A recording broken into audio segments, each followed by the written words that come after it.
Jadi apa pengertian satu tadi? Kita tumbukan jumlah tumbukan yang menyebabkan dia turun masuk berapa banyak? 15 yang kedua. 15 yang kedua. 15 cm yang kedua dan ketiga. Jadi 30 cm artinya satu tumbukan saja amblesnya 30. Artinya sangat lunak sekali. Dan ini banyak di area-area rawa, kemudian hutan mangrove itu sangat lunak. Kemudian dari kedalaman 10 meter sampai 14 meter ditemukan tanah yang lebih kaku, yaitu tanah medium stiff clay. Dengan parameter konsolidasi ada CC, ada CR, ada OCR. OCR 1, tapi yang di sini yang soft clay ini OCR-nya 1,5. Artinya apa kalau 1,5? Over consolidated. Berarti nilai OCR 1,5 dia tanahnya tanah OC, kalau ini tanahnya tanah NC. Okay. Normal. Dari hasil tes triaksial pada tanah soft clay didapatkan nilai SU sama dengan 10 kPa. Apa tadi SU tadi? SU Kuat geser, coefficient. kondisi undrain. U itu undrain, kohesi Cohesion. pada saat kondisi undrain 10 kPa. Dari tes U. Tapi dari tes CD didapat parameter P. efektif. Ini kita sebut parameter efektif atau parameter, ingat tadi jangka panjang. Drain itu kondisi jangka panjang. Jadi ada C efektif, ada V efektif, 3 kPa dan V-nya 20 derajat. 20 derajat. Ya, ini dari tes U. Yang mana yang kita pakai untuk kuat geser? Nanti itu akan kita jawab. Pertanyaannya, gambarkan flow net-nya. Yang kedua, berapa debitnya? Debit rembesannya. Yang ketiga, berapa kira-kira akan terjadi settlement konsolidasinya? Settlement konsol ya. Kemudian jika berapa banyak, kemudian pertanyaan keempatnya, berapa lama konsol itu terjadi jika U sama dengan 50%. Apa U itu? U ini adalah derajat konsolidasi. Arti 50% itu kira-kira baru setengahnya dari penurunan itu selesai. Masih 50% lagi dia akan turun. Ini di soal UAS Mektan pasti keluar terus.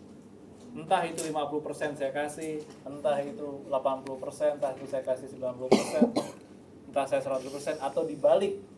Pertanyaannya, berapa derajat konsolidasi jika penurunan telah terjadi sekian tahun?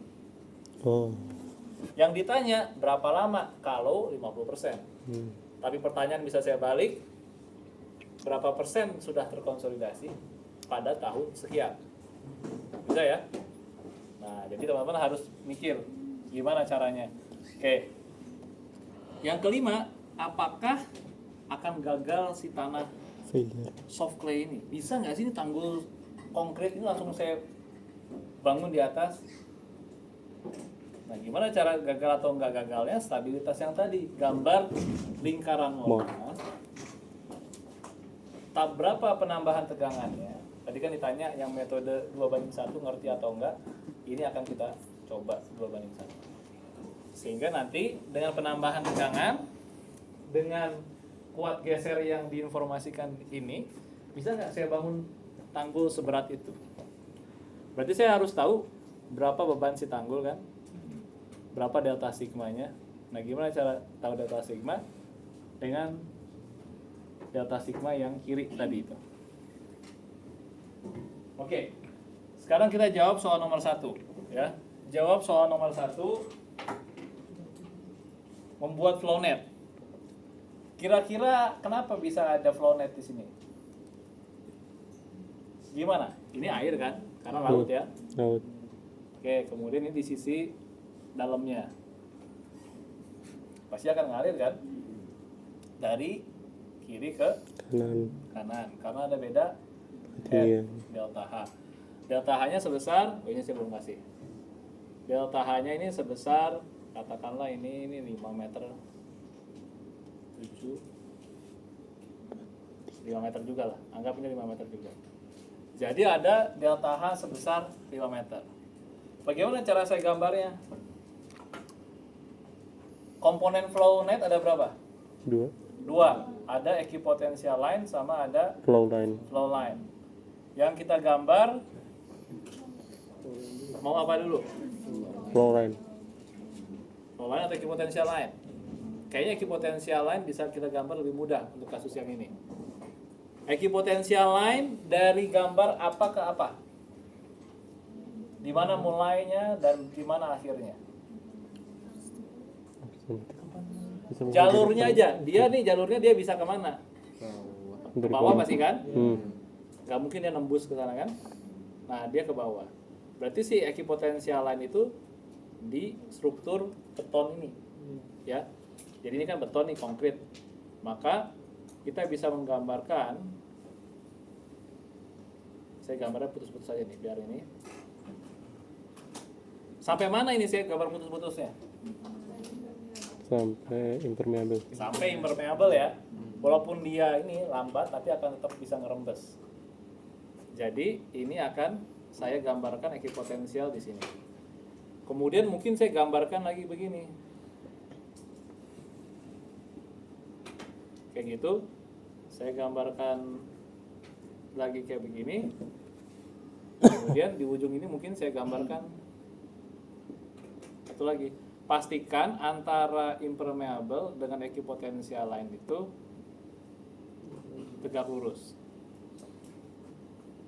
Supaya saya gambar di situ ya. Masih angkanya kebaca kan? Satu lagi di sini kira-kira. Nah, sehingga dari sini flow line-nya berarti dari sini kan. Nah, flow line-nya juga gambarnya tegak lurus. Flow line-nya kasih warna Merah. hijau. Saya kasih warna hijau. Dia kira-kira tegak lurus. Sehingga rasio kotaknya apa? Rasio kotaknya itu adalah kira-kira 1:1.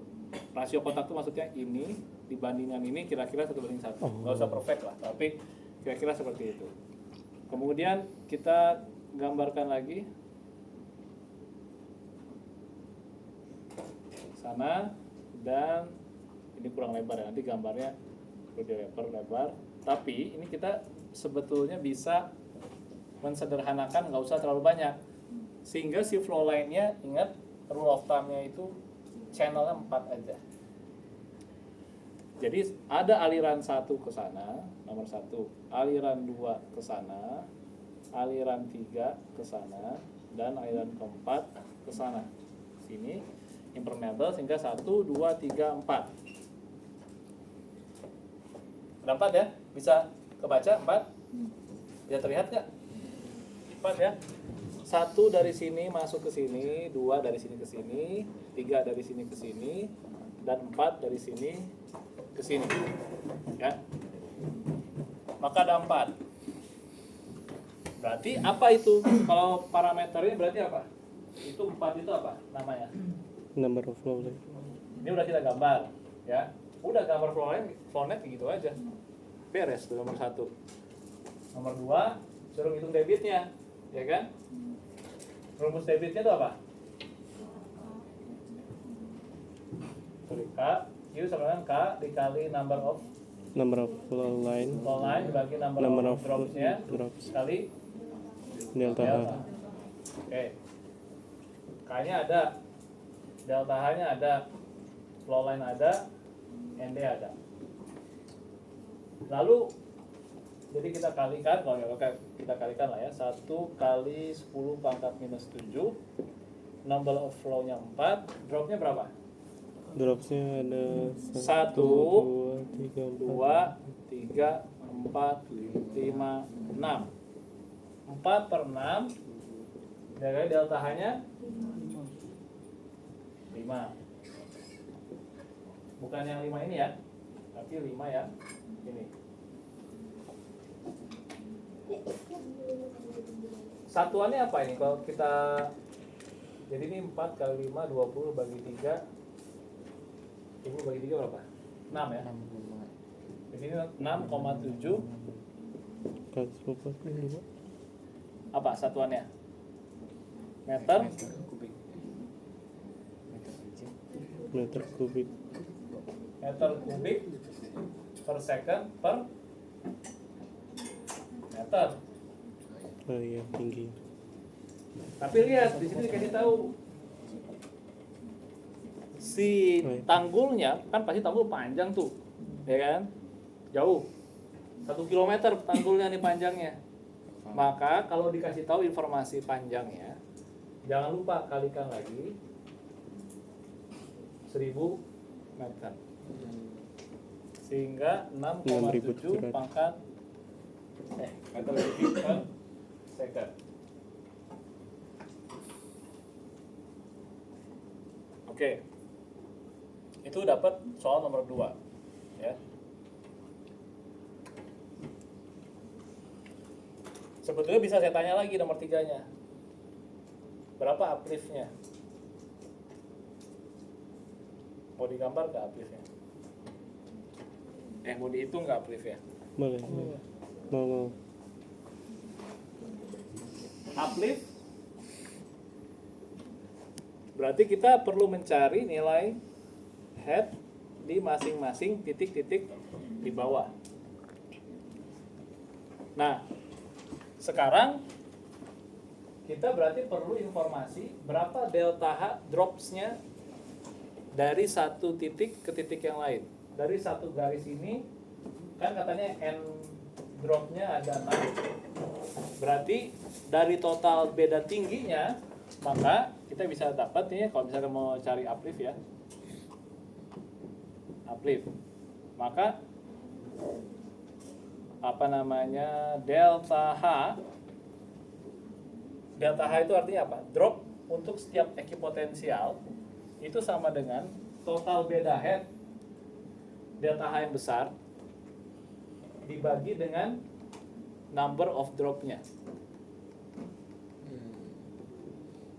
Artinya dia kan head-nya turun 5 beda tinggi, sehingga dia dari sini ke sini kan pasti turun, tinggal sisanya delta H 5 dibagi dengan 6. Berarti ini sama dengan 0,8. Anggap 0,8. 0,8 meter ya. Artinya dari 5 posisinya di sini di ekipotensial yang pertama. Jadi misalkan di titik A, saya gambarkan titik B, C, D, E. Maka di HA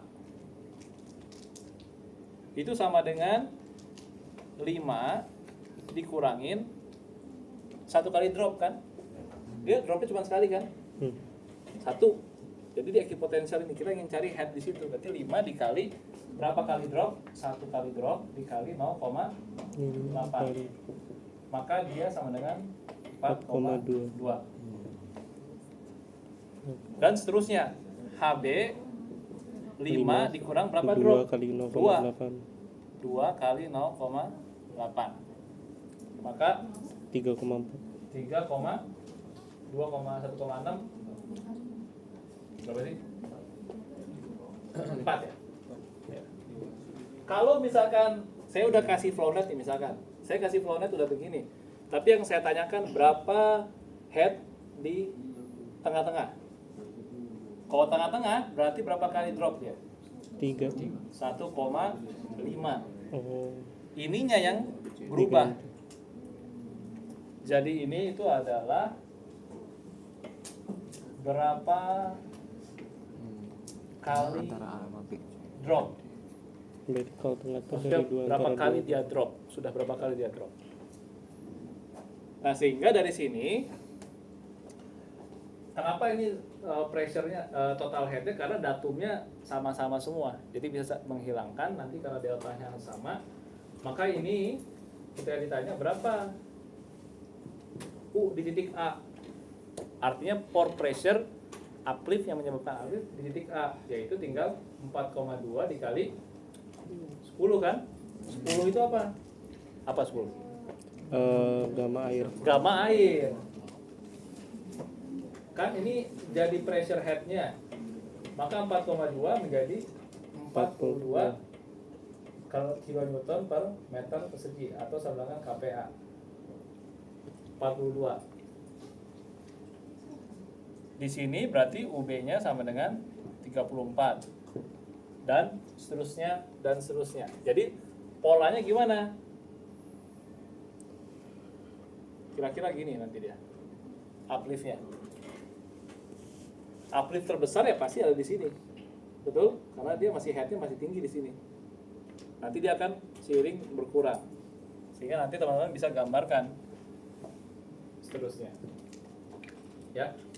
Lalu tinggal dibandingkan dengan berat dari si konkretnya. Bikin dia ngangkat enggak? Kalau uplift-nya lebih besar daripada gaya beratnya, ya pasti ngangkat. Sekarang kita cek aja berat si strukturnya berapa. Nah ini harus dihitung dulu ya.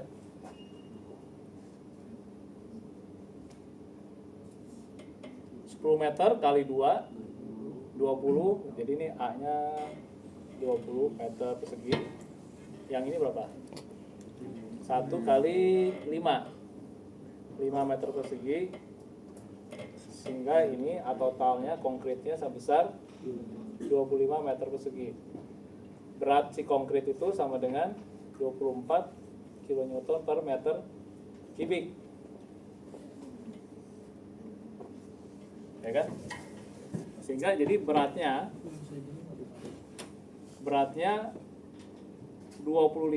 dikali dengan 24 dikali dengan 25. Jadi berapa itu? 1,6 kilonewton per meter jadinya. Anggap 25 kali 25. Jadi 625 kilonewton per meter. Betul? Itu adalah beratnya per kilonewton per meter. Sekarang kalau kita bagi 10 meter, jadi kita ingin tahu per meter perseginya. Ya kan?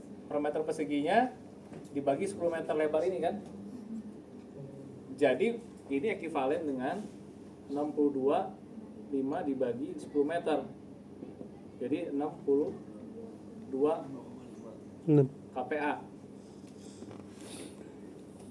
62 kPa dibandingkan dengan 42. 42 lebih kecil daripada 62 kPa. Jadi masih lebih berat si konkret. Maka tidak akan terjadi uplift. Oke, sekarang nomor 3. Ini 2B lah. Ini 2B. Oke.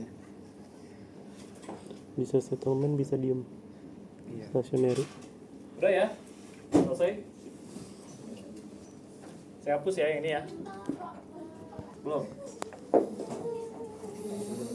Oh, lewat sini aja deh, lewat di sampai satu ujung meternya. Oke. Nomor 3. Pelit. Ini perdana saya pakai ini ya. Perdana. Yang ditanya nilai settlement. Nanti kita bikin draft dulu. Ini.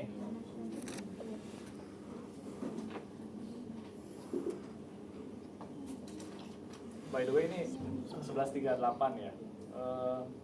Kalian udah kuliah jam berapa habis ini? Jam 1 statika. Jam 1 statika ya. Kalau lewat 15 menit nggak apa-apa? Aman. Aman ya, udah dikit ya. Jadi kalian udah istirahat tadi 15 menit kan? Iya. Jadi saya nggak Masuk akal. menyalahi. Equivalent exchange. Oke, nomor 3 ditanya nilai settlement. Sekarang pertanyaan saya, tanah yang akan mengalami settlement yang mana? Clay. Soft Iya, clay. yang mana? Soft clay. Yang atas yang bawah? Atas. Yang atas. Aja. Dua-duanya bagus. Yang bawah juga. Iya. Tuh. Jadi jawaban tadi kita jawab clay udah benar. Karena semuanya akan mengalami konsolidasi, tapi propertiesnya berbeda. Apa yang berbeda utamanya? Satu, lihat CC-nya 0,6, yang di bawah CC 0,2. Artinya yang tingkat kompresibilitasnya lebih besar yang atas yang bawah? Bawah. Atas. Atas. Kalau CC-nya lebih besar, maka kompresibilitasnya lebih kecil. CC-nya 0,6, maka kompresibilitasnya besar dibanding 0,2. Potensi settlement-nya juga besar. Tapi dua-duanya harus kita hitung. Oke? Kalau nih ya, kalau di sini saya ganti kepada very stiff clay, saya ganti dengan very, maka teman-teman tidak usah hitung. Kenapa? Walaupun dia akan masih turun, tapi sangat Lama. kecil. Kita bisa abaikan. Yang ciri-cirinya, kalau saya tulis soft, saya tulis medium, maka teman-teman harus hitung. Tapi kalau stiff, nggak usah terlalu hitung. Oke? Kalau medium stiff, itu masih medium. Tapi kalau stiff clay saja, itu artinya udah cukup keras. Maka settlement hanya itu untuk kasus yang soft clay dan medium stiff. Oke. Dua-duanya clay itu katanya. Yang pertama, berarti SC total sama dengan SC pada soft clay ditambah SC pada medium clay. Oke. Pertanyaan saya yang pertama, itu soft clay OCR-nya berapa? 1,5. Berarti dia kondisi OC atau kondisi NC? OC. OC. Berarti kalau dia kondisi OC harus kita apa dulu? Cari apa dulu? Kenapa dia OC 1,5 itu artinya apa? Kalau ada OCR, OCR itu apa rumusnya?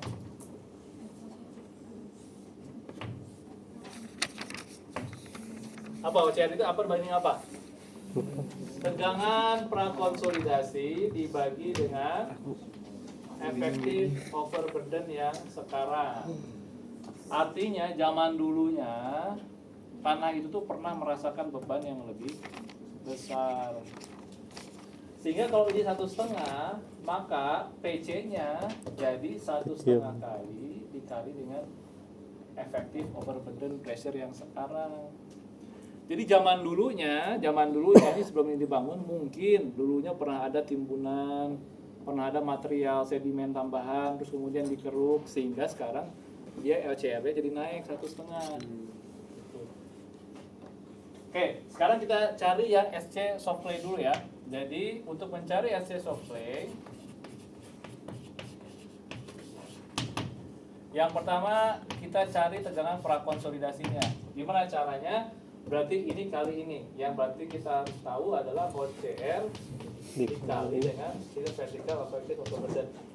Ini berapa cara ngitungnya? Ini kan harusnya kalian udah latihan berkali-kali nih. Sudah expert harusnya. Jadi 1,5 dikali dengan, kita hitungnya di bagian tengahnya ya teman-teman. Yes. Kita hitung bagian tengahnya. Jadi di 5 meter kedalaman. Ya. Oh, saya gamanya belum saya kasih tahu ya. Berarti anggap gamanya 15. Berarti 15 dikurang 10 dikali 5. Kenapa 5? Setengahnya dari 10. Di tengah-tengah. Oke. Sehingga dari sini sama dengan 5 dikali 1,5. 7,5 kPa. Oke. Lalu apa yang kita butuhkan teman-teman? Berikutnya, rangka kedua. Kenapa dia ada settlement? Karena ada. Kenapa dia turun? Karena ada beban. Bebannya berapa? 62 kPa. Tapi di permukaan tanah. Sehingga yang kita ingin tahu di tengah-tengah, bebannya uniform atau non uniform? Non. Kalau non, maka kita pakai yang sebelah kiri. Kan tadi tanya gimana caranya, nih saya kasih contohnya menggunakan yang sebelah kiri. Jadi kita cari delta sigma pada kedalaman 5 meter. Oke? Caranya Q-nya udah kita kasih tahu, itu adalah 62 kPa tadi. Maka Tolong. delta sigma ini langsung aja ya. Jadi delta sigma sama dengan Pinjam HP. ini kita Q-nya itu adalah 62 kPa di Z sama dengan 0 kan. Kita ingin tahu distribusinya di Z sama dengan 5 meter. Sehingga di sini dengan rumus yang itu Q B L dibagi dengan B plus Z dibagi kali L plus Z. Tapi karena ini L-nya panjang teman-teman, 1000 meter, jadi teman-teman nggak usah ngitung ke arah L-nya. Nanti ini kita coret-coret saja. Jadi yang bagian ini itu kita coret, ya, asumsi per meter. Jadi ini sama dengan 62. B-nya berapa? B yang ini, B yang di atas. Jadi B yang di atas itu adalah B yang di sini, yaitu 10 meter. Dibagi dengan area yang lebih luas sekarang. Jadi ini tuh kita distribusikan ke bawah. Jadi kalau tadi saya gambarkan lagi,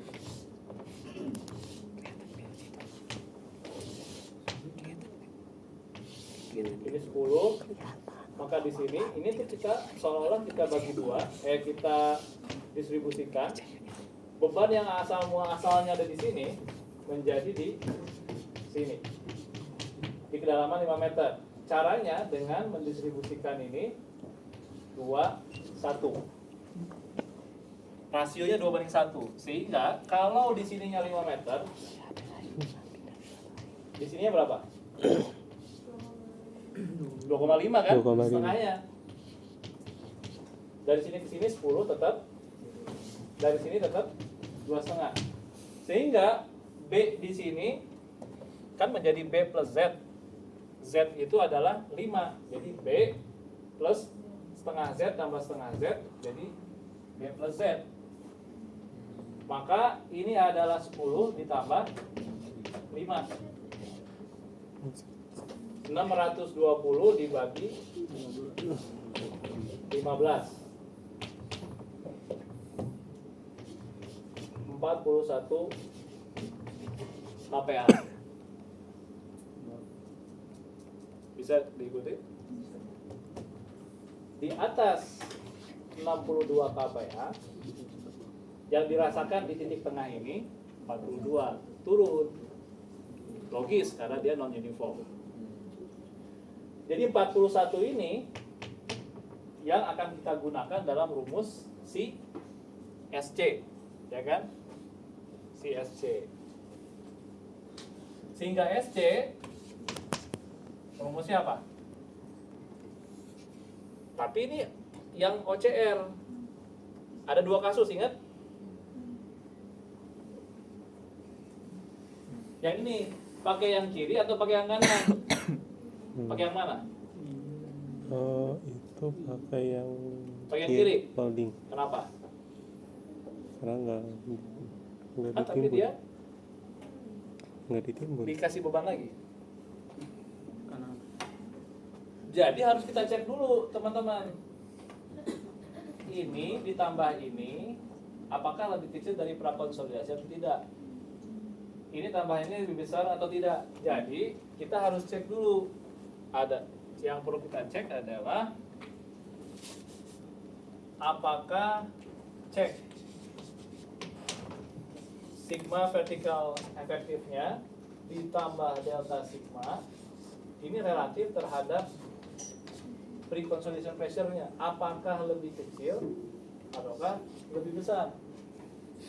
Kalau lebih kecil kita hanya pakai jalur yang singkat saja, cuma satu jalur aja. Tapi kalau ternyata jadi lebih besar, maka dua jalur harus kita Itu. lalui. Jalur mudah sama jalur sukar. Oke, jadi kita cek ini berapa sifat vertikalnya? 7,5.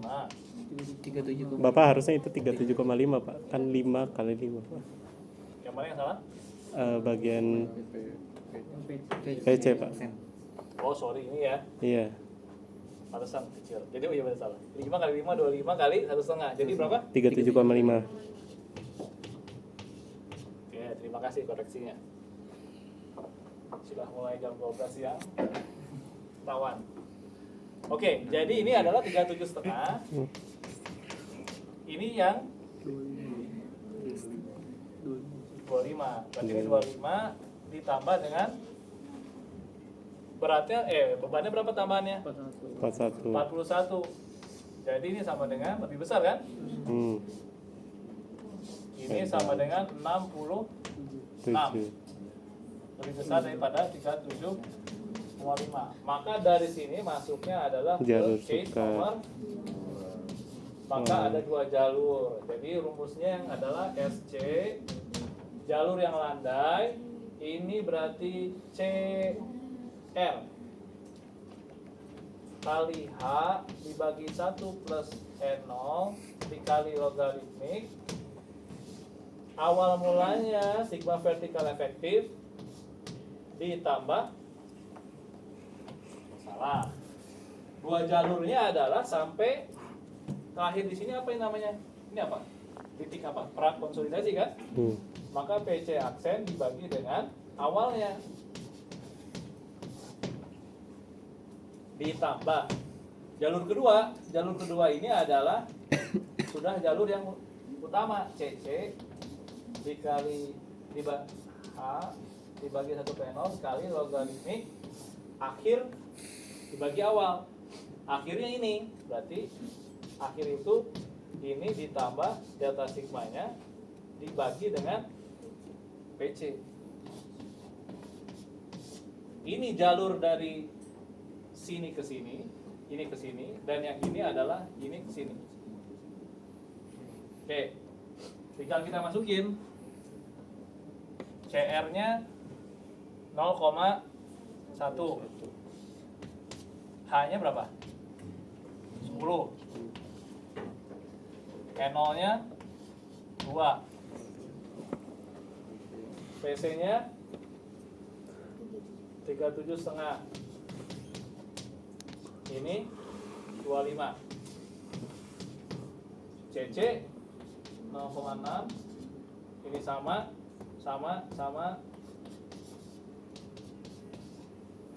Ini berapa?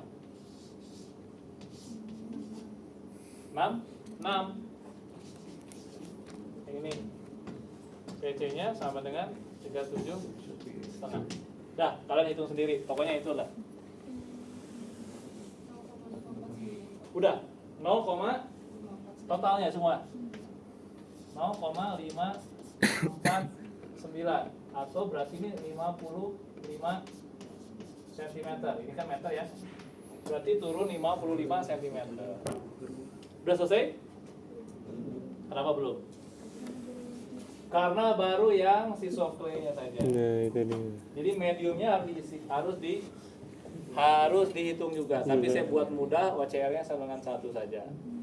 Jadi langsung straight forward. Yang ini kalian hitung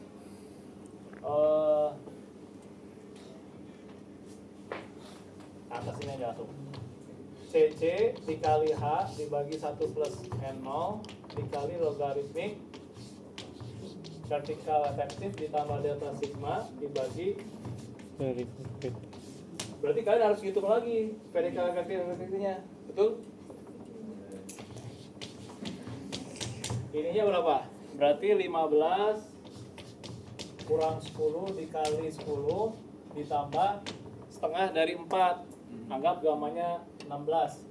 Anggap gamanya sama lah. Jadi 15 juga 10 dikali 2 50 ditambah 5 kali 2 10 60. Delta sigmanya berarti kita panjangin lagi nih ke bawah. Ini kita panjangin lagi. Maka di sini berarti ini 2 meter. Maka di sini berapa delta sigmanya? Delta sigmanya berarti sama dengan 62 kali 10 dibagi B-nya 10 ditambah Z. Z-nya berapa? Kedalaman sini. 10 ditambah 2, 12. 620 dibagi 120. Berarti sama dengan berapa? Gue sudah 20. Salah. 22. 30. Anggap 30 ya. 30 kPa. Sehingga sekarang ini bisa saya hitung CC-nya berapa? Ada tuh 0,2 H-nya berapa? H-nya pakai yang 4. Punyanya 4. Kemudian N0-nya juga nanti ya ini belum ada ya. Pokoknya kalau dikasih tahu, kasih tahu, kemudian sigmanya plus delta sigmanya dapat. Bisa dihitung? Bisa harusnya ya. Oke. Tinggal ditambahin totalnya, maka itu dapat total settlement-nya.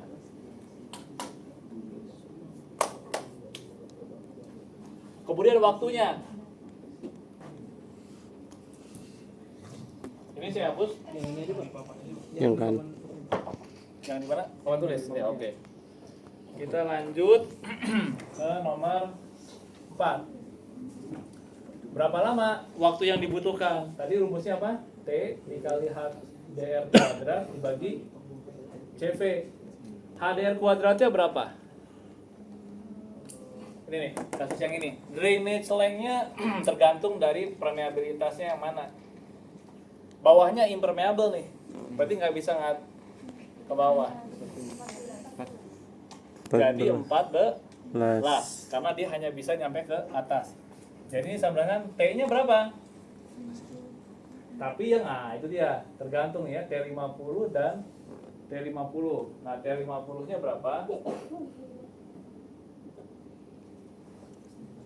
Di tabel yang ini ya, nanti baru baca nih. U average 0,5, artinya 50%. Impermeable tau. Jadi cuma Itu sama dengan 0,197. Jadi ini 0,197. Tabel dikasih, saya nggak kasih. Hah? Itu ada rumusnya. Jadi kalau teman melihat nanti di slide saya ada rumusnya untuk mendapatkan itu. Tinggal nulis aja itu, Bu. Susah banget. Cuma sedikit, cuma berapa HDR-nya 14 kuadrat dibagi dengan CV-nya. CV-nya 1 meter kuadrat per tahun. Ini meter kuadrat, tinggal nanti dihitung ya. 0,97 14. Oke, nomor 5. Artinya kalau sekarang saya tanya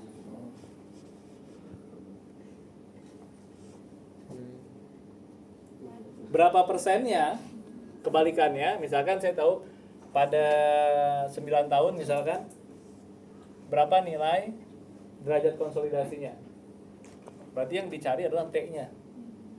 T-nya berapa, nanti lihat tinggal interpolasi di antaranya. Itu dapat exact value-nya. Oke, nomor 5. Nomor 5 apakah akan gagal atau enggak? Berarti kan kita bikin ini nih.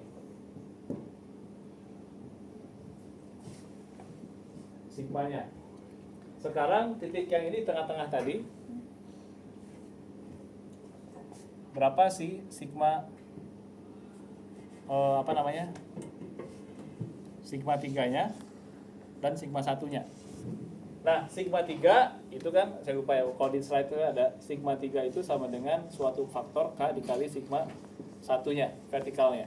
Nanti saya kasih K-nya, misalkan K-nya 0,5 ya. Nah, gini. Jadi sigma 3-nya itu adalah setengah dari sigma vertikal efektifnya. Ini udah kita hitung nih yang pertama. Sigma vertikal efektifnya sama 25. yang ini ya. 25. 25. Berarti Setengah. kalau ini adalah 25, sigma vertikal efektifnya ini adalah 12,5. 12. Maka dia kira-kira gitu. Gagal atau enggak? Tahunya gagal dari mana? Kita punya tes apa? Garisnya kan? Tapi tahunya garisnya dari mana? C plus rumus. Dari rumusnya kan? Iya. Nah, kasusnya ini undrain atau drain? Ada beban di atas tanah clay. Bebannya relatif cepat di atas tanah clay saturated, maka adalah undrain. Undrain. Kalau undrain pakainya yang SU. Sehingga kalau Andre itu SU dan V-nya sama dengan 0 kan? Si Andre-nya itu 0. Jadi rumusnya gimana tadi?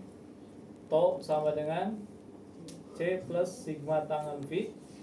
Kalau V-nya 0, C-nya sama dengan SU-nya. Jadi ini sama dengan 10 kPa. Di mana 10? Kita harus plot. Kira-kira akan motong atau enggak? Berarti kan dia sama dengan apa? Jari-jari si lingkaran. Kita cek dulu, jari-jari lingkarannya berapa? 25 bagi dikurang 12,5. 12,5. Diameter 12,5. Berarti ini berapa? 6,25. 6,25. Berarti 10 di atasnya kan? Berarti kita garis 10. Karena V-nya 0. Fail nggak? Enggak kan? 6,25 aja sih. Fail nggak? Enggak. Enggak, karena udah nggak kasih beban apa-apa. Ini masih kondisi existing, betul?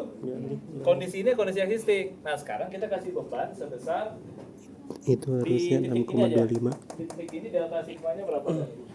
40 kPa. 40 kPa. Gede pisan. Berarti sigma satunya nambah 40 lagi. Jadi ini nambah 40 jadi 60. 65. 66, sorry. Ini tambah delta sigma 41. Berarti lingkarannya jadi Fail. pasti akan fail. Gak mungkin bisa. Ini tanahnya lunak sekali. Kita langsung bangun seperti ini. Jadi jawabannya karena ditanya apakah akan fail? Fail. Kenapa? Tunjukkan seperti ini. Dia pasti akan ngelewat. Ini kan jari-jarinya jadi berapa? Jari-jarinya 52,5 dibagi 2 lagi jari-jarinya jadi 26 ya. Jadi ini di 26 sekian. Ini udah jauh lebih besar daripada kekuatan gesernya. Jadi akan gagal. Oke, sip. Ada pertanyaan? Variasi soalnya akan banyak dari, tapi nggak akan jauh dari apa rumus-rumus yang dipakai di sini.